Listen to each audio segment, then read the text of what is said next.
Thanks for joining us. Today's episode is a collection of the best stories from the last 12 months of the Flood Channel.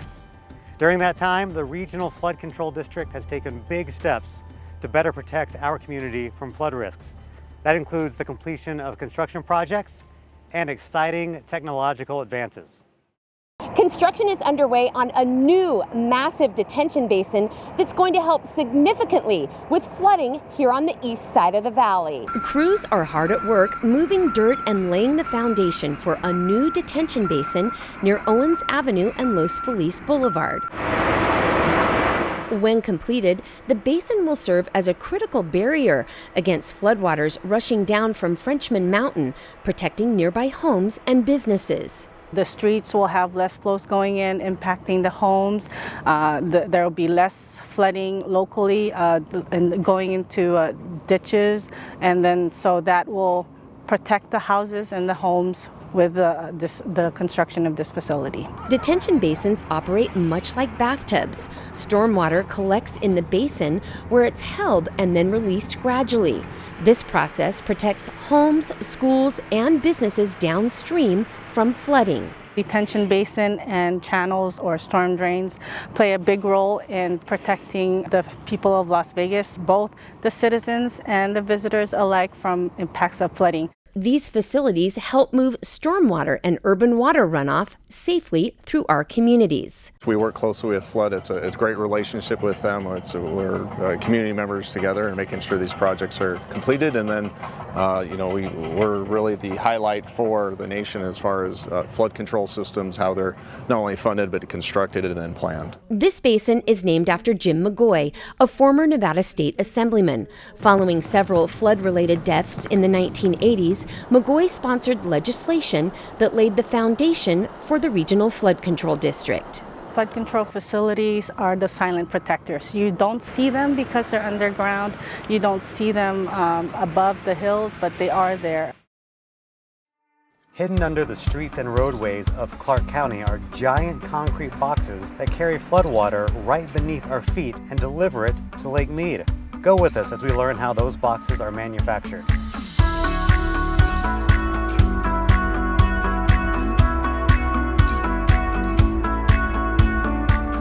Often our engineers prescribe the use of precast culvert boxes to construct these underground water channels. So of course they have to be large enough and strong enough to handle the weights and pressures they face, especially during storm runoff. One of the things that we do here at Rinker Materials is we have all of the steel brought in ahead of time for manufacturing our concrete pipe and our box culverts. Typically, our concrete pipe is manufactured in accordance to the ASTMs that we use. It's kind of like a standard cookbook for our manufacturing process. We use this ASTM C76.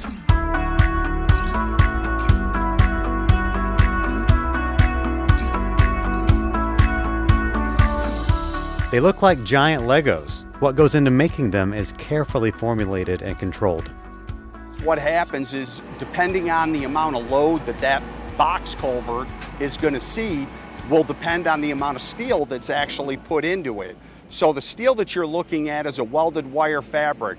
That's different than what you would see as a rebar, which most people might be a little bit more accustomed to, where it comes in just one big line or one big long piece of steel. This is all assembled at the factory, and that actually has specific steel areas based on the loads and the box culvert that's needed to be produced. We have these steel spacers to make sure that the cages stay in place during the manufacturing process. So part of our process, we have to have 1 inch of cover over the steel on the outside and inside. So basically over here in this department, what they're doing is they're taking that flat wire that you've seen, and they're using these tables and they're bending them into U shapes, and then they're putting them on their template jig over here and forming that into a box culvert. So these guys have a lot of experience. This is a big crew. They're a big part of the operation. This is the core of the product. It's the reinforcement. It's the strength of the box. Large steel box forms with powerful vibrators are used to fill the steel cages with a dense, dry mix of concrete, fly ash, and other components. One of the things I wanted to point out with regard to the mix is the fact that it's a very dry mix. We use a very low moisture with regard to the mix that we use. Most people are probably used to seeing ready mix, something that they might see when they pour a sidewalk or maybe a driveway, what have you. Basically, is what happens is with this low moisture, we go through and we use all that vibration inside the plant. We can pick it up and you can pack this like a snowball. As it breaks apart here, you can see how dry that is. But when you activate the vibrators, all of a sudden that mix design, that moisture will start to activate inside of that. And that's what causes all that nice consolidation that you get in and around the cage.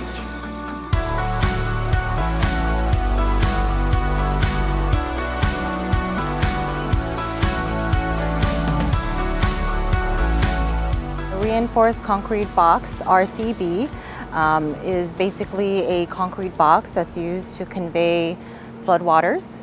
Usually larger flow rates are conveyed in boxes because they come in all kinds of sizes, from as small as 3 by 3 all the way up to 12 by 12, and there's some mega boxes that are even larger than that. In case you've been wondering, how much does a box that measures 12 feet by 12 by 20 feet actually weigh? That 12 by 12 by 1 is about 8,100 pounds. So if you multiply that out by a 20-foot length, it's about 81 tons or 162,000 pounds. In some projects, a precast box is the perfect answer. A lot of times we use precast box, when we're in roadways, because it can be installed quicker than a cast-in-place box. When there's a lot of traffic, or maybe you're impacting a driveway to a commercial development or a residential development, you want to try to get in and out as quick as possible. So a precast box can be placed in the trench relatively quickly versus a cast-in-place, where the contractor will have to prepare the bedding for the cast-in-place box, and then they have to form it with wood forms, and then they have to actually pour the concrete and then let it cure. So it just takes more time to build a cast-in-place box than to place a precast box. We like to go with our criteria manual, so the hydrologic criteria design, drainage design manual, and we make sure it aligns with our specs. So whether it be for circular pipes, elliptical pipes, or for reinforced concrete boxes. We also look at our civil design plans with the design engineers, and we make sure that based off of that criteria, we're meeting those specs.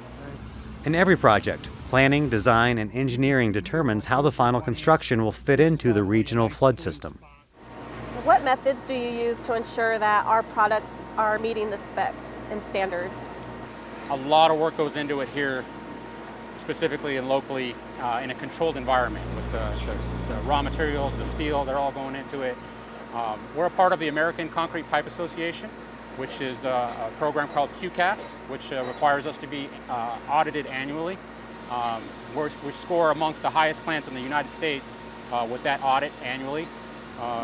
Another thing we do is, especially for the box culverts, our first two pieces, we put those together each and every run and make sure that those joints, that tongue and that groove, are going together the way the specifications require. So we're very big on quality, very proud of what we do here.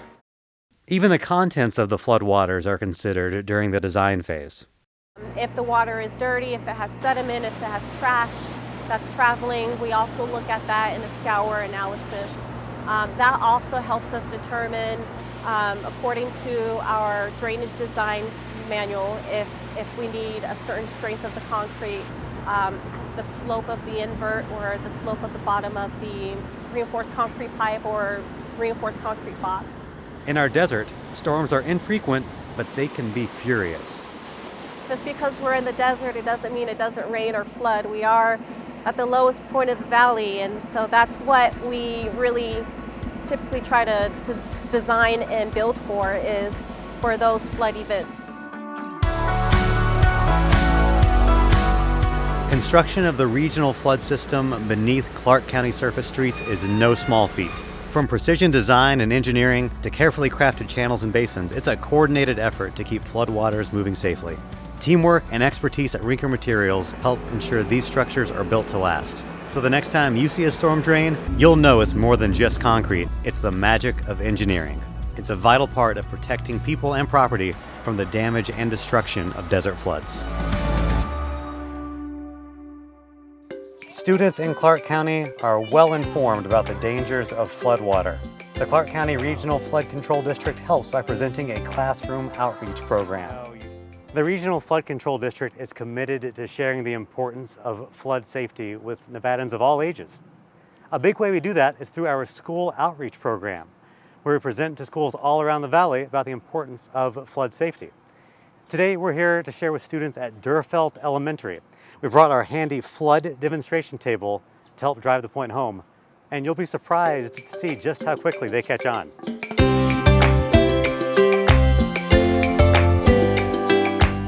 Does anyone remember the connection between you picking up after your pet and this picture?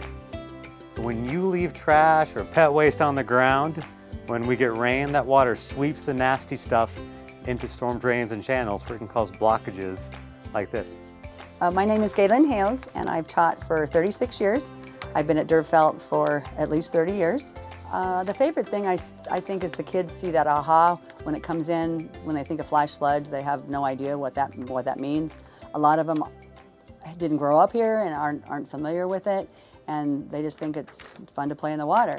And having this demonstration come into my class, the kids understand the importance of not playing, understand that water always wins. And just hearing them talk about it, and when we talk about the flood control and so forth, and they liked the presentation of the new video that they showed. And this last year we talked about careers and women's careers, and for some reason I was nominated for getting a certificate of congressional recognition from one of our senators for encouraging those field trips. They were in awe of the water demonstration, just giving the kids the opportunity to learn about flash floods. And what was the main thing you remember from that flood presentation? To never drive through a flood. Yeah. And what are some of those things that make water so dangerous? One thing that makes flood water dangerous is that they have like sharp objects and dirty water. What was your biggest takeaway, the main thing you remember from that presentation? You never know like how deep the water is, and it's like not like good water and stuff. And what would you tell your friends and family about how to stay safe from flooding after what you heard in the presentation? I would tell them like not to drive during flash floods, to not go play during the flash floods because it could be dangerous. And you have this picture. Would you mind holding this picture up to the camera and talking about what that means? So what it made me draw about it is that to be careful about floods. And I also put the water, so it shows the water how it is during the flash flood. And I put the darkness because when it's rainy, it's dark a little.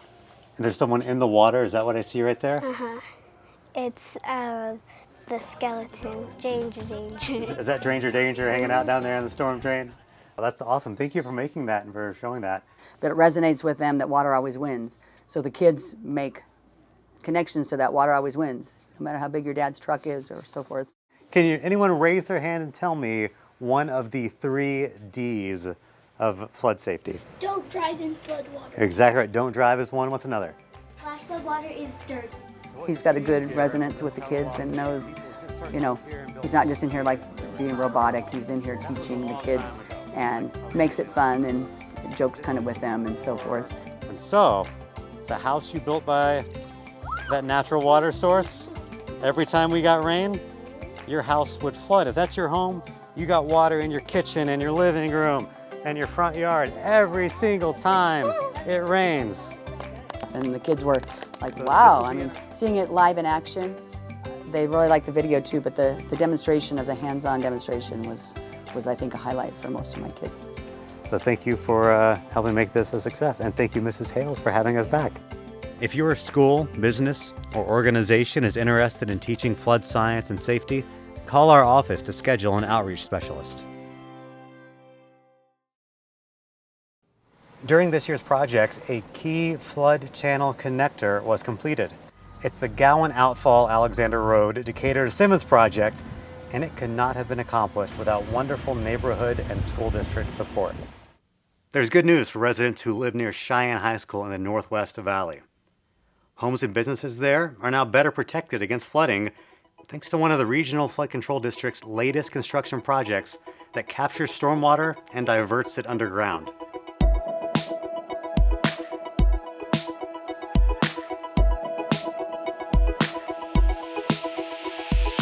Like some of our other projects, the name for this one is interestingly long. Officially, it's the Gowan Outfall Alexander Road Decatur to Simmons project. It's a storm drain project beneath Alexander Road from here at Decatur Boulevard all the way down to Simmons Street. We're right here.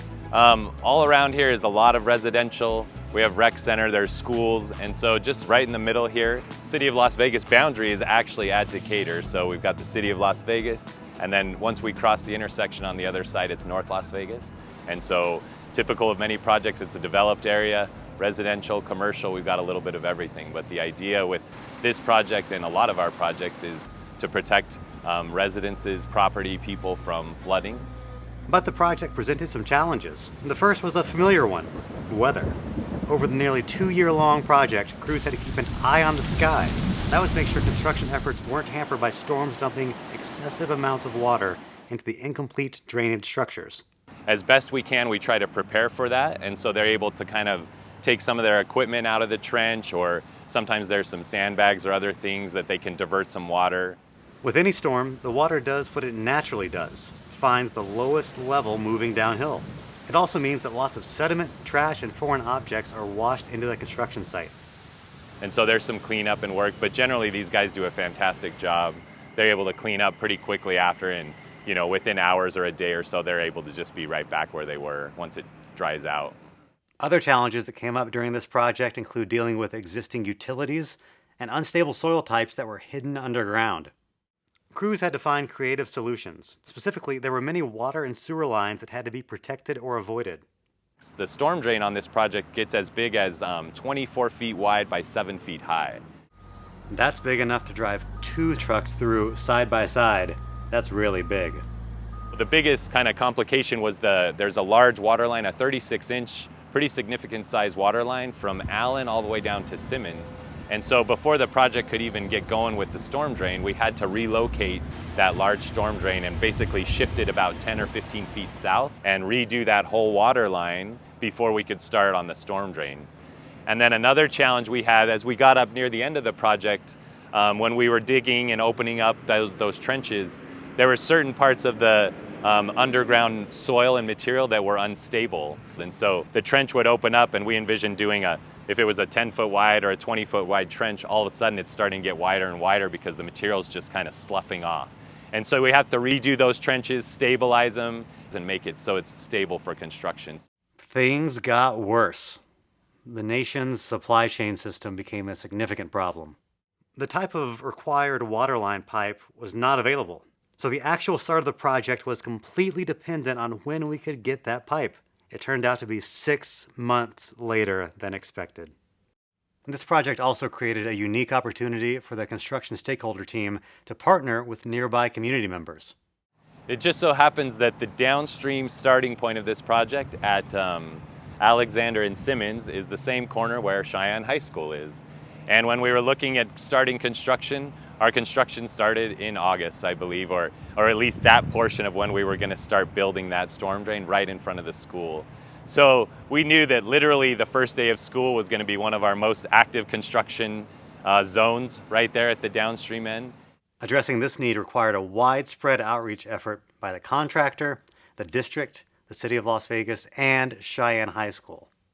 It turned out the south entrance into the school's parking lot would have to be closed on the first day of school. That was no small task. There were maps, there was information that was sent out to the parents, and then we had a lot of workers out that first day just watching for where the high school students were walking, making sure they were safe. They had set up some jersey barriers or some concrete rail to kind of protect the walking zone. The only thing we noticed, some of the, there's some dirt and some mud, so those nice new shoes, some of those students had that first day of school, got a little dirty that first day. So we tried to fix that up, make sure that their white shoes were taken care of better on the second day of that construction. At last, the traffic detours, the noise, and the neighborhood inconvenience are at an end. The streets are closed up, resurfaced, and the neighborhood is much safer from potential flooding. This project didn't come to be out of any specific event, but it was just part of our master plan. And this is one piece of the plan, and so we knew that this was an area prone to flooding. With a lot of adapting and finesse, this project is now complete and operating. It connects with other sections of the flood control network previously completed. This 1.6-mile stretch of storm drain will soon be extended uphill to Rancho, adding another piece of infrastructure that will help protect people and property in the Las Vegas Valley. One of the most impactful national news stories of the last year was Hurricane Helene. And Clark County's own mobile unit, Nevada Task Force 1, played a role in search and rescue operations in North Carolina and Tennessee.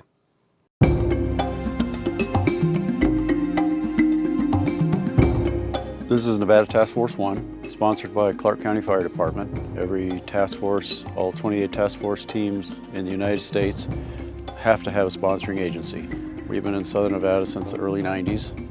Our recent deployment was Hurricane Helene, and then while we were back there, it turned into Hurricane Milton, then we went back to Helene. Nevada Task Force 1 played an important role in assisting with rescue and recovery in the eastern states following the destruction of 2 hurricanes back to back. The group is comprised of an amazing roster of experienced professionals, from civilian structural engineers, doctors, canine handlers, and firefighters. Each member is basically a specialist. So we have a task force leader, we have safety officer, then we have rescue teams, we have search teams, we have planning teams, communication teams, hazmat teams, hazardous material, prime movers, which are our truck drivers. We have a medical team, which consists of medical specialists and emergency room doctors locally. And we also have engineers. We're almost up to 210 total members of this team. Other task force units from all across the U.S. were also deployed by FEMA to assist. So our first stop was Tennessee. We had a lot of flooding and a lot of damage back there. So we were able to go in and assist them a lot. We'd put our boats in the water for searching along the debris piles, which could be anywhere from 10 to 20 feet high of trees and trash and all natural stuff. The water in that particular river, every waterway in that area flooded over. I mean, extensively. The main river that we were on most of the time, that went up 28 feet. There was a lot of damage back there, so we had a lot of searching to do. The dogs were really handy. I mean, they're priceless. We have human remains detection dogs, and we also have live find dogs. There it was mostly HRD, human remains. Because you could go in one spot in the water, that's the last place they saw you, and end up somewhere else. I think they said the farthest they found a body was 15 miles away from insertion point. When local communities experience massive disasters, local first responders, firefighters, and law enforcement can quickly become overwhelmed with the amount of work that needs to be done. They can only do so much work before they're, wore out, tired and everything.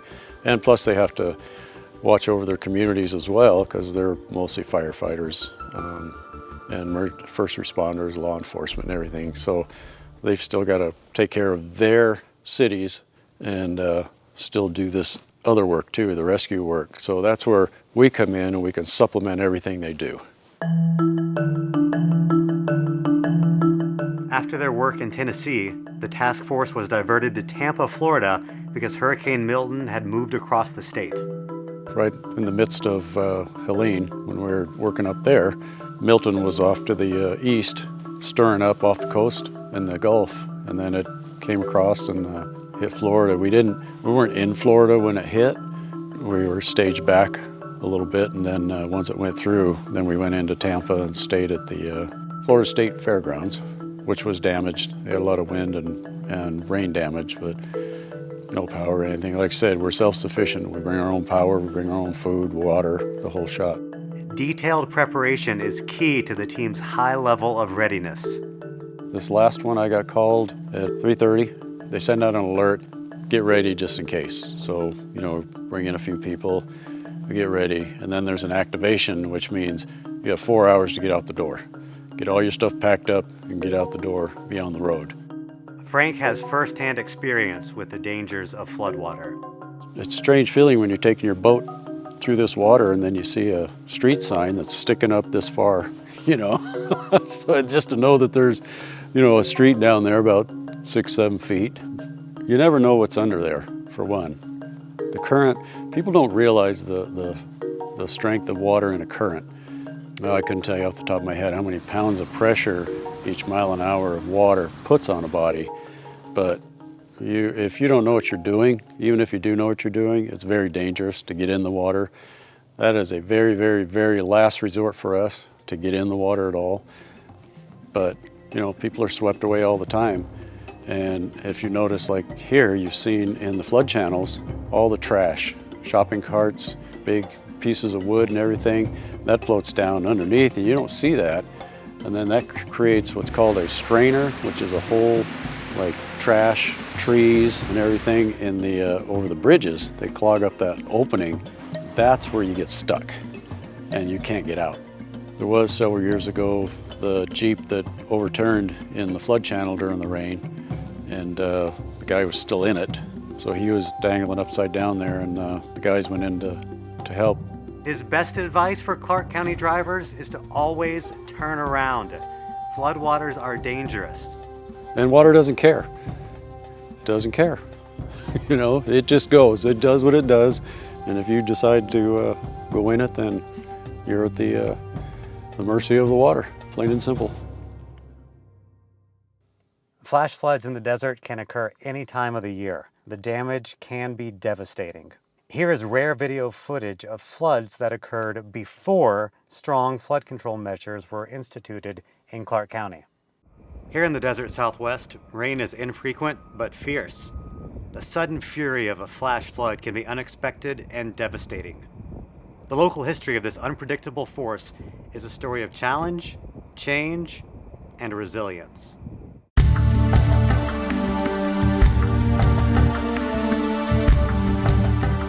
While records of flooding here in Clark County date back to 1896, documented history begins in 1905.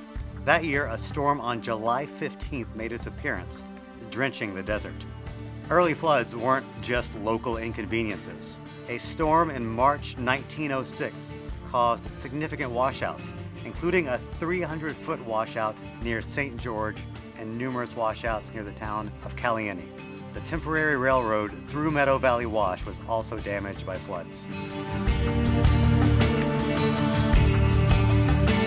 A pivotal event occurred in June 1955. A major flood ripped through properties situated along historic waterways.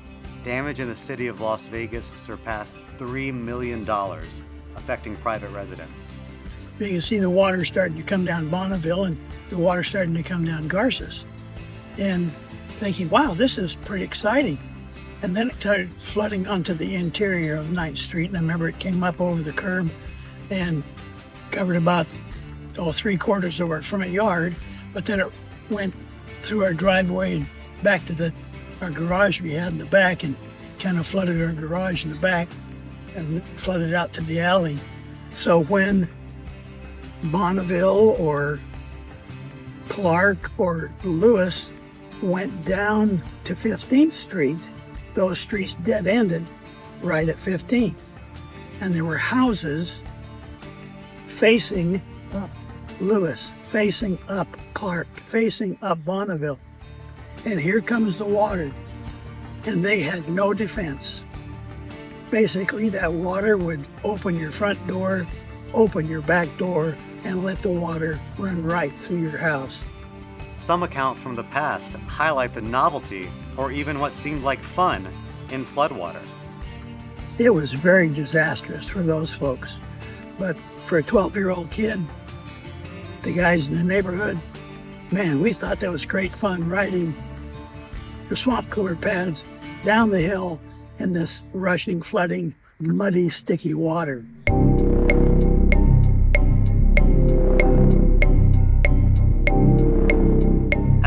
storm in August 1967, no section of Las Vegas escaped the powerful deluge. The Showboat Hotel on Boulder Highway was forced to close its casino, restaurant, and showroom as muddy floodwaters invaded the building. By the 1970s, development had transformed the landscape, and the unpredictable waters sometimes met famous landmarks. Unfortunately, I've seen some flooding here. I grew up here, and I can remember in the 70s, the Caesars Palace floods. And I say floods because Caesars is in the Flamingo Wash. And if it rained, it came through there. At Caesars Palace on the Strip, a casino boss reported water deep enough in front of the hotel to swim in. When I came home from work in the evening, boy, the roads were just covered with all kinds of debris and all kinds of stuff. The 1975 Caesars Palace flood garnered nationwide attention. It appeared that people had parked in the parking lot there at Caesars Palace, and the parking lot kind of had a dip in it because they paved over the wash. And people had parked in that particular place, and there was mud and debris and sticks and all kinds of stuff, and cars just, it was like a pile of pickup sticks, only they weren't all laying down. They were twisted, they were turned, they were front to back, back to front, upside down, standing up, engine pointing down. It was just a complete, amazing mess. It was farther to the south of where the water really came rushing through and just down the Flamingo Wash and took out that parking lot. It's just amazing. So parts of town got nothing. Up in the mountains to the southwest, just got everything, just dumped tons of water, and it just came rushing down and really did a number on that parking lot.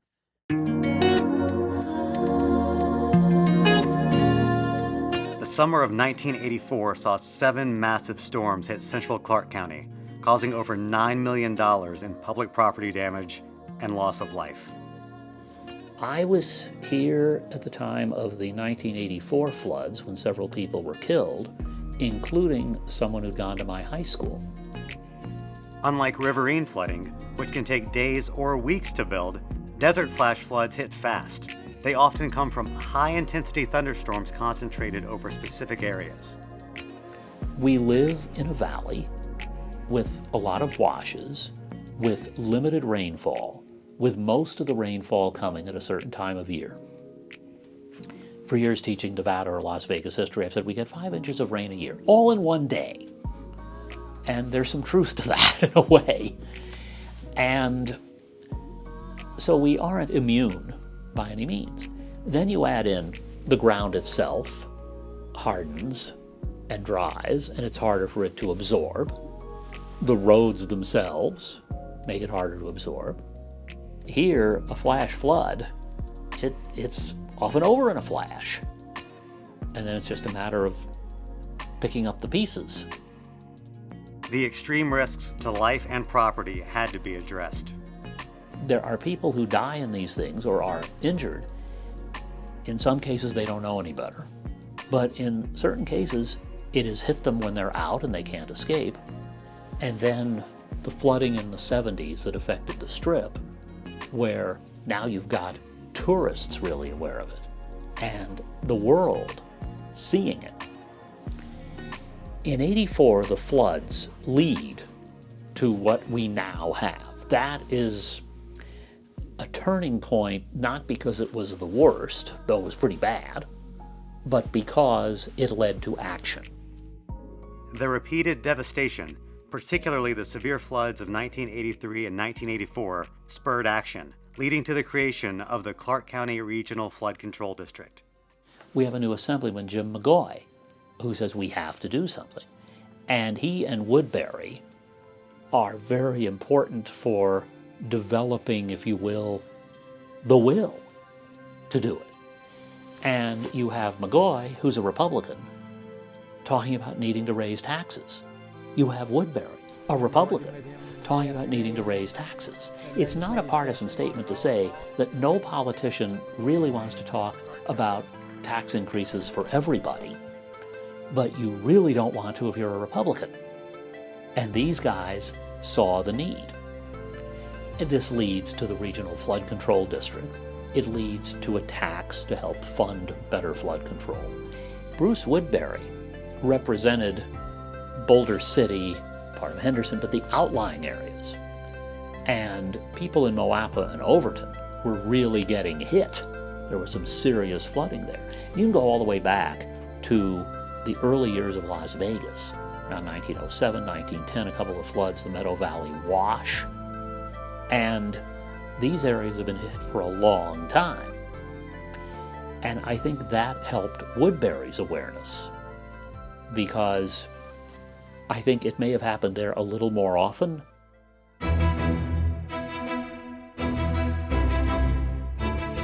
In July 1999, a storm required over 200 swiftwater rescues, caused over $40 million in damage, and, tragically, claimed the lives of 2 people.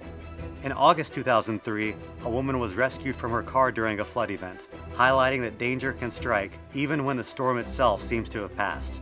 Emergency rescues often happen downstream from the storm, under blue skies. It's interesting to try to compare how people thought about flooding in the 80s and 90s, before we had really good flood control, and now when we have it. And I think we often don't think about it in the same way. Then, for example, if I'm driving up Charleston or Bonanza, I think of my mother, who used to hear on the news, oh, the Charleston underpass or the Bonanza underpass is flooded, and she'd say, oh, someone spit in it again. That's all it took. Well, now it's smooth, and we have engineered it properly so that if there is a flood, we've had a torrential rain. It isn't just, oh, yeah, somebody spit. With a transient population, many residents may not have experienced the major floods of the past. Flood control infrastructure has vastly improved, but it cannot eliminate every risk. So we do need some reminders now and then that even with better flood control, there are still some dangers.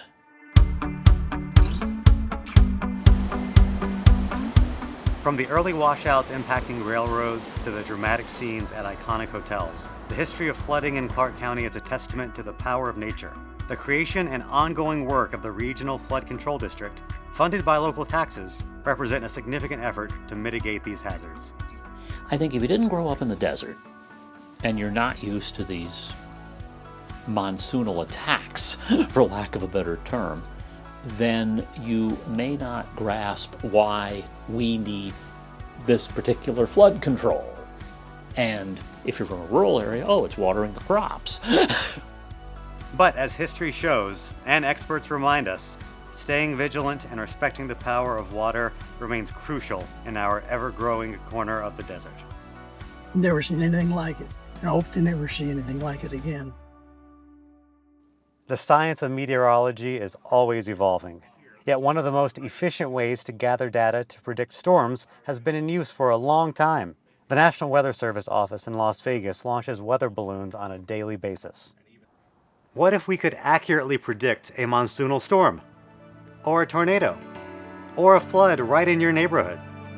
At the National Weather Service station in Clark County, forecasters use a mix of traditional tools and modern computer science to do exactly that.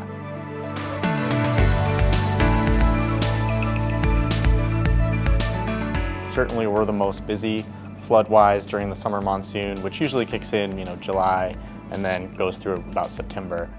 The National Weather Service Las Vegas office actually covers one of the largest forecast areas in the United States. We serve a good chunk of southeastern California, including Inyo County and most of San Bernardino County. We do a bunch of southern Nevada, including Las Vegas Valley, of course, and northwest Arizona, which is most of Mojave County in northwest Arizona. A key indicator of a monsoonal storm threat is humidity. We're usually watching the forecast, watching the trends, watching any moisture surges through the summer that would ultimately lead to our thunderstorm outbreaks that give us those flash flood episodes that we see.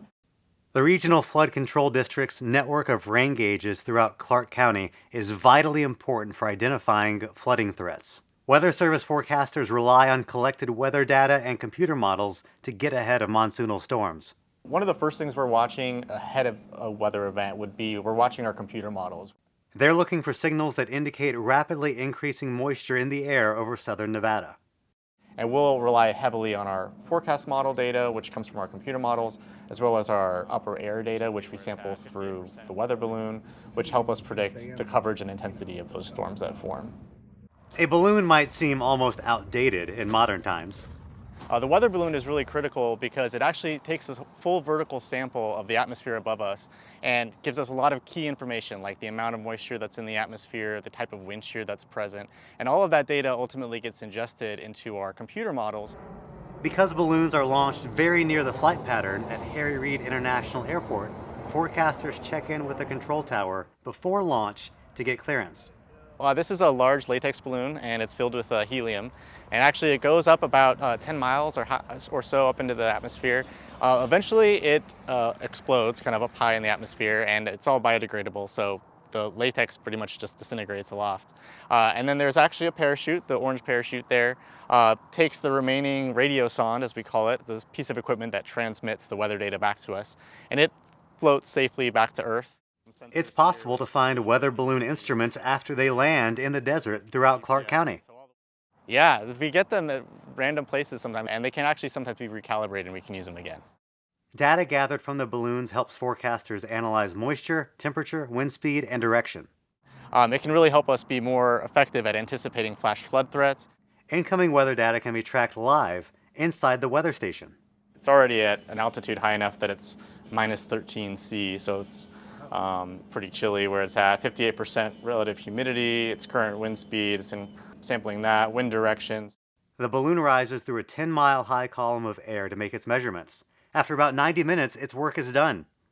From us being basically the center point, it kind of went a little to the west, then kind of curved back around, and now it's getting those northwesterly winds. When a potential flood threat is identified, a forecaster issues a public warning. Say I'm concerned about this particular shower for flooding. So I would draw a polygon and then say this is the area that I'm especially concerned about for flash flooding. And ultimately it'll kind of outline that area, and I'll say I want to issue a flash flood warning, and it gives me all of these opportunities for what I want that warning to say. Once a warning is issued, the Weather Service office is immediately in contact with the Regional Flood Control District staff. Most of the Clark County gauges within Las Vegas Valley are owned by Clark County Flood Control District. This is when Clark County residents need to consider taking precautions. If you encounter one of those alerts, during the summertime, our big risk areas are going to be those areas that are near washes, near some drainage areas. If you're out, camping or hiking, maybe at Red Rock Canyon, any of that low water crossings, any of those washes and drainages in those areas, those are the areas you really want to escape from and seek higher ground from as fast as you can. If you're in the middle of town, an area that doesn't regularly flood, you're probably fine. But if you do know anybody, certainly reach out to them and let them know, hey, seek higher ground. A lot of the times we have kids playing in some of these parks and such like that, and those are really vulnerable areas. So anytime that you get that alert, be aware of your surroundings and be prepared to seek higher ground if that's a flood zone. New technology, including advanced satellites and services like Starlink, are helping to improve weather forecasting. There's been astronomical change in terms of the data that we have and some of the tools that we have at our disposal to forecast the weather. It's really come a long way. Artificial intelligence will soon change the business of forecasting weather. I'm looking forward to the day when we can, with high confidence, say there's going to be a tornado that's going to form at this particular location at this particular time, and it being accurate within a mile or two. And I think that type of technology is coming in the decades ahead. Thank you for joining us for this episode of The Flood Channel. If you would like more information about the Clark County Regional Flood Control District, you can visit our website at regionalflood.org. You can also follow us on Facebook, X, Instagram, TikTok, and YouTube. We'll see you next time.